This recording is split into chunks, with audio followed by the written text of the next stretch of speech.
Tavuk yumurtası büyüklüğünde tahıl tanesi. Dağ geçidinde oynayan çocuklar tavuk yumurtası büyüklüğünde ortasında çizgisi olan ve tahıl tanesine benzeyen bir nesne bulurlar. Yoldan geçen bir adam onu çocukların elinde görür, 5 paraya onlardan satın alır. Şehre götürür ve krala nadir bulunan eşya diye satar. Kral bilgelerini yanına çağırır ve bunun yumurta mı yoksa tahıl mı olduğunu anlamaları için emir verir. Bilgeler çok düşünürler fakat bir türlü bunun cevabını bulamazlar. Bu nesne pencerenin dibinde dururken bir kuş gelir ve onu gagalamaya başlar. Üzerinde bir delik açar ve herkes onun bir tahıl tanesi olduğunu görür.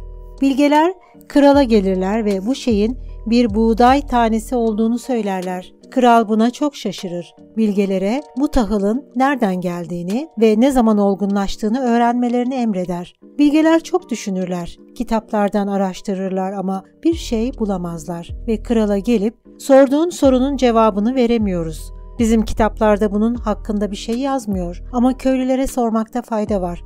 Böyle bir tahılın ne zaman ve nerede ekildiğini belki dedelerinden duyan olmuştur. Kral, krallığındaki en yaşlı adamı bulup getirmelerini ister. Krallıktaki en yaşlı adamı bulurlar ve kralın huzuruna getirirler. Gelen adamın ten rengi neredeyse yeşile dönüktür ve ağzında hiç dişi yoktur. Koltuk değneğiyle zor yürüyebilen bir ihtiyardır.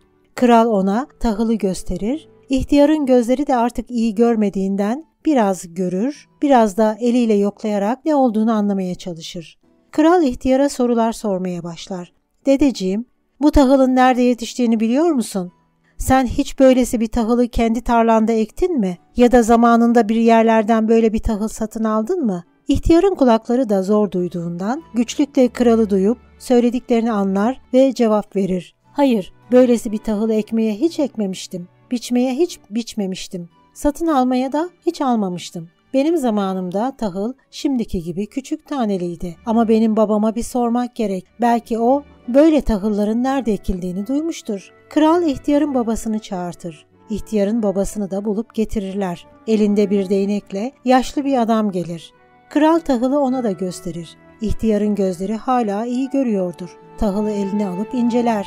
Kral ona sorar. Böyle bir tahılın nereden gelebileceğini biliyor musun?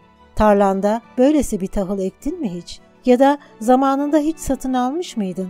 İhtiyarın kulakları tam duymuyor olsa da kralın sorularını oğlundan daha iyi duyabilmişti. Hayır, kendi tarlamda hiç böyle tahıl ekmedim. Biçmeye de biçmedim. Hiç satın almadım da. Çünkü benim zamanımda para diye bir şey yoktu. Herkes kendi ekmeğiyle hayatını idame ettiriyor. Bir şeye ihtiyacı olanlar da birbirleriyle yardımlaşıyordu. Böyle bir tahıl nereden gelir bilmiyorum. Şimdiki tahıllara göre eskilerin daha verimli olduğunu işitmiştim ama bu kadar büyük olanını hiç duymamıştım. Babamdan onun zamanında tahılın bizim tahıllardan daha iri, daha sık ve daha verimli olduğunu duymuştum. Ona sormak gerek. Kral onun babasını getirmelerini ister.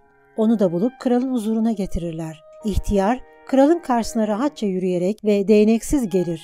Gözleri parlaktır, iyi duyuyor ve gözleri de iyi görüyordur. Kral ona tahılı gösterir. İhtiyar adam tahıla bakar, elinde çevirir. Çoktandır görmemiştim eski ekmeğin tahılını. İhtiyar tahılın bir köşesini ısırır ve çiğner. Ta kendisi bu der. Söyler misin bana bu tahıl nereden geliyor? Kendi tarlanda hiç ekmiş miydin ya da zamanında hiç birilerinden satın almış mıydın diye sorar kral ve ihtiyar anlatır. Benim zamanımda tahıllar hep böyleydi. Bununla ekmeğimi yapıyor. Hem kendi karnımı hem de insanların karnını doyuruyordum. Kral sorar. O zaman dedeciğim söyle bana. Böyle tahılları satın mı alıyordun yoksa kendi tarlanda ekip mi çoğaltıyordun? İhtiyar gülümser. Benim zamanımda ekmek satmak ya da ekmek satın almak gibi bir günah işlemek kimsenin aklının ucundan bile geçmezdi. Paranın ne olduğunu bile bilmiyorduk. Herkesin ekmeği boldu. Ben kendim böylesi tahıllar eker, biçer, harman döverdim. Kral yine sorar. Söyle o zaman bana. Nerede ekiyordun ve nerede senin tarlan? Ve ihtiyar cevap verir. Benim tarlam Tanrı'nın yarattığı yeryüzü. Nereyi sürersem orası benim tarlamdı. Bu topraklar o zaman herkesindi.